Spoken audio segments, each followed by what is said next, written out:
गेल्या 3 तासापासून मॅरेथॉन बैठका सुरू आहेत. महसूल विभाग असेल, वन विभाग असेल, आदिवासी विभाग असेल, शिष्टमंडळाचा कसा रिस्पॉन्स आहे, काय तोडगा निघाला का? अखिल भारतीय किसान सभा यांनी शेतकऱ्याचा एक भव्य मोर्चा माननीय आमचे मित्र गावित साहेब यांच्या नेतृत्वाखाली नाशिकहून मुंबईकडे ते निघालेले होते. हजारोच्या संख्येमध्ये या ठिकाणी अनेक आमच्या माता भगिनी, शेतकरी बंधू सर्वजण मुंबईकडे त्यांची आगेकूच सुरू झालेली होती.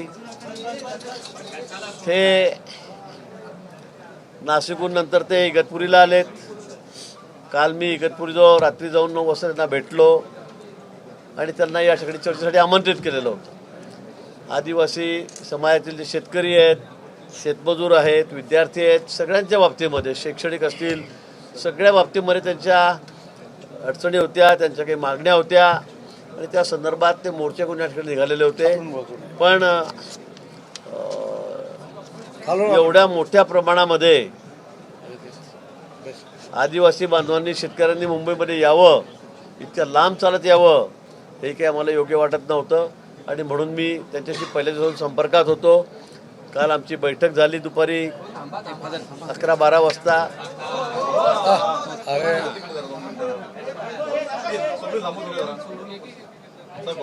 असं कुठे मोर्चातले शिष्टमंडळवाले आहेत. अरे हो, ब्रेक होतं ना. आणि आज त्या संदर्भामध्ये मी त्यांना विनंती केली की आपण मुंबईला यावं आपलं शिष्टमंडळ घेऊन.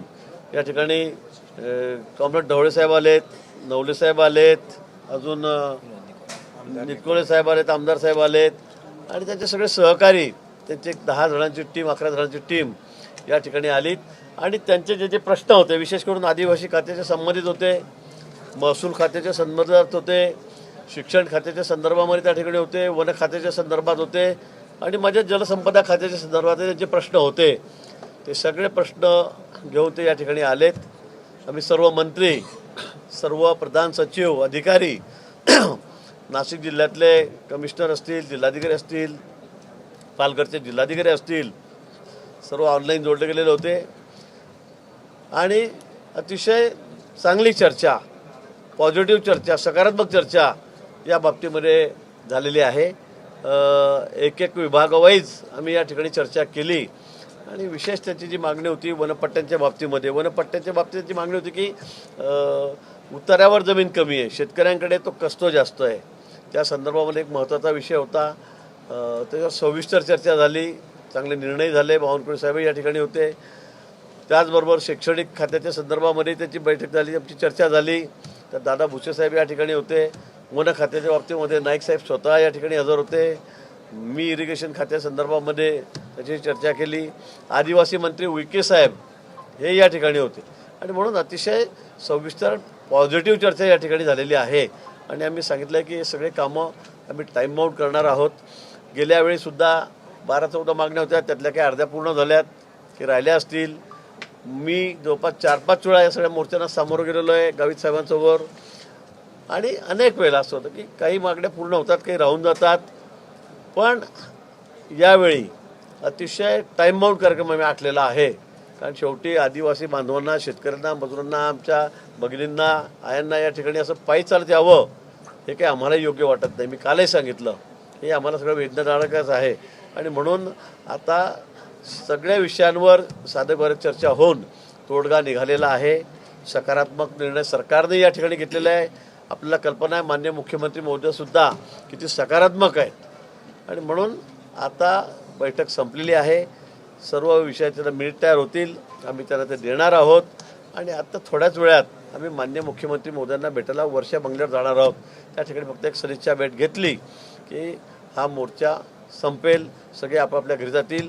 पण अतिशय मोठ्या संख्येमध्ये, म्हणजे गेल्या वेळी जो मोर्चा निघाला होता, आपण कुठल्या साली काढला होता, 17मध्ये मोर्चा निघाला, त्याच्यासुद्धा दुप्पट तिप्पट संख्येमध्ये सगळे शेतकरी बंधू भगिनी या ठिकाणी आलेले आहेत. खूप मोठा मोर्चा या ठिकाणी होता. पण आमच्या विनंतीला मान देऊन शेवटी सर्व शिष्टमंडळ या ठिकाणी आलेत. गावित साहेब या ठिकाणी आलेत, ढवळे साहेब असतील, नवले साहेब सगळे या ठिकाणी आलेत आमदार साहेब या ठिकाणी आलेत आणि त्यामुळे चांगला तोडगा या ठिकाणी निघाला आणि ते सुद्धा या सगळ्या चर्चेवर निर्णयावर हे सकारात्मक आहेत. ते स्वतःही या ठिकाणी सांगतील, पण मी त्यांचे पुन्हा आभार मानेल की आमच्या विनंतीला मान देऊन आपण या ठिकाणी आलात आणि सकारात्मक चर्चा केली. त्याबद्दल पुन्हा त्यांचे या ठिकाणी आभार मानतो. वनपट्ट्याची जी मागणी आहे ही मागच्या आंदोलनात पण त्यांनी घेतली होती. हो. यावेळेला बाबतीत तुम्ही टाइम बॉन्डचा उल्लेख केला. नाही, वनपट्ट्याच्या बाबतीमध्ये 2-3 वेगवेगळे प्रकार आहेत. आता त्यांचं म्हणणं आहे वनपट्टे तर देण्याच्या बाबतीमध्ये मागच्या वेळेला मागणी होती, आपण दिले, जे कष्ट आहेत त्यांनाही दिले. पण वनपट्ट्याच्या बाबतीमध्ये आता त्याचं म्हणणं की जी जागा शेतकऱ्यांकडे आहे ती जागा आणि उतारावर असलेली जागा याच्यामध्ये फरक आहे, यामध्ये फरक आहे.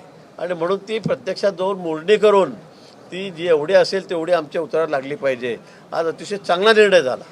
म्हणजे MR सॅक असेल वगैरे असेल हे सगळं सध्या बाजूला ठेवून जे शेतकरी तक्रारी करतील की माझ्याकडे तर 2 एकर जागा आहे, माझ्या उतारावर 1 एकर जागा आलेली आहे, काही गुंठे झालेली आहे, 10-15 गुंठे झालेली आहे. पण ती प्रत्यक्षात जाऊन प्रांताधिकाऱ्यांच्या अध्यक्षतेखाली आम्ही एक समिती नेमलेली आहे. त्यांनी त्या ठिकाणी ज्या तक्रारी येतील त्या सगळ्या तपासायच्या आहेत. त्या तपासून जी प्रत्यक्षात जागा त्या ठिकाणी जे तो कसतो आहे शेतकरी ती त्याच्या नावावर करण्याच्या संदर्भामधला एक चांगला निर्णय या ठिकाणी महसूल खात्याच्या माध्यमातून बावळकुळे साहेबांनी या ठिकाणी घेतलेला आहे.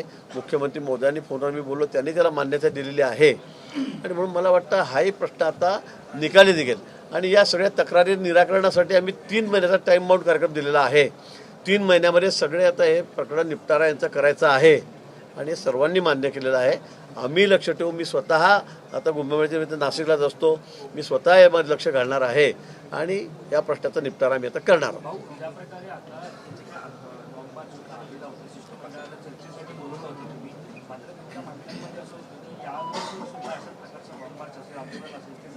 मात्र त्यावेळेला निर्णय दिले होते, नियम बनवले होते, मात्र कुठल्याही प्रकारची अंमलबजावणी झाली नव्हती.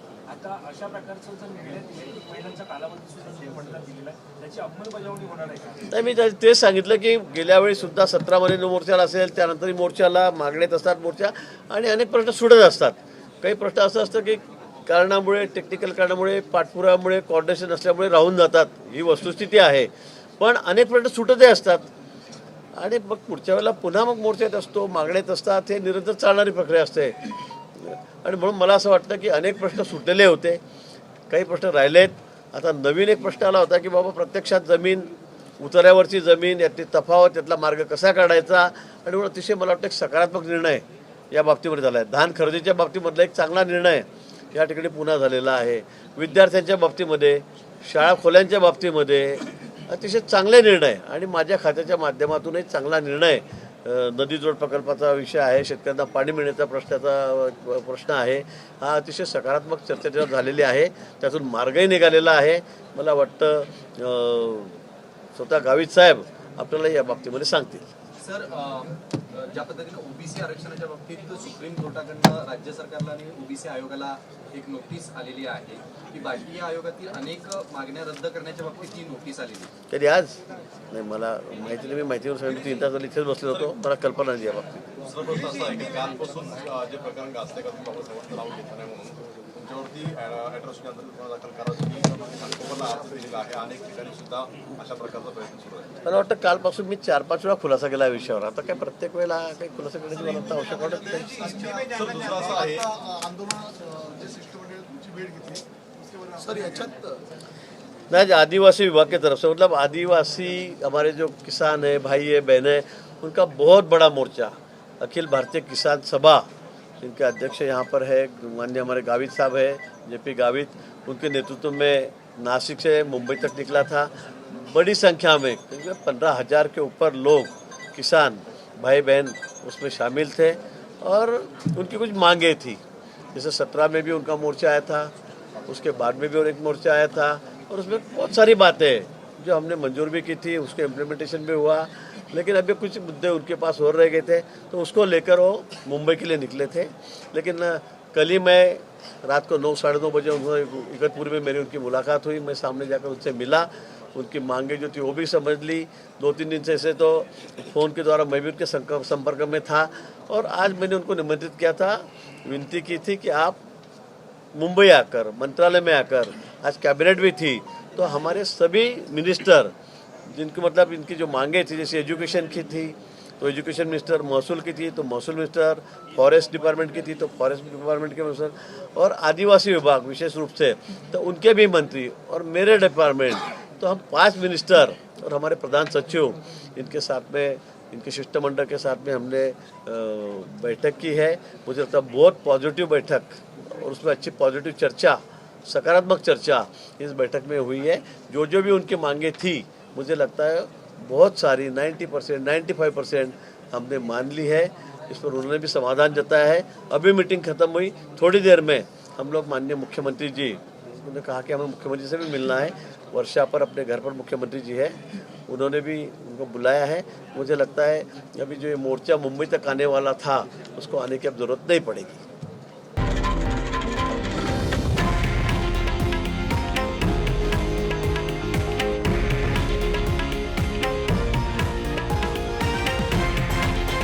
हे आहे देशातील नंबर 1 न्यूज नेटवर्क आणि आपण पाहत आहात TV9 मराठी, एकमेव।